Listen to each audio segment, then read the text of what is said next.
நீங்கள் எதுவும் இந்த கை எதுவும் பண்ணுவாங்க அவங்க விருப்பத்துக்கே செய்யட்டுப்பா.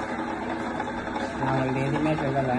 நம்ம கொஞ்சம் தண்ணி கற்றுக்கணுமா ஒரு நிமிஷமா கொஞ்சம் வரல டைட்டு பண்ணுறீங்க பார்த்தீங்களா? இது கொஞ்சம் நல்லாவே அழுத்தம் இருக்குல்ல. இதுக்கு பிடிக்கிறீங்களா? இதுக்கு பிடிக்கும்போது உங்கள் விரல ஒட்டுக்கு மண்ணு பார்த்தீங்களா? இதுக்கு ரொம்ப அழுத்தம் கொடுக்காதீங்க. இன்னும் கொஞ்சம் லூஸ் விடுறாங்க. அழுத்தம் பண்ணுறீங்கள ஃபுல்லாக விட்டுற வேண்டாம். லேசாக அப்படியே பிடிங்க. இந்த மண்ணை ஒட்டாது விரல்ல. சொல்ல வேண்டாம்னு நினைச்சேன், சொல்கிறேன். பரவாயில்ல சரிங்களா? நீங்கள் அதெல்லாம் நீங்கள் பண்ணுங்க.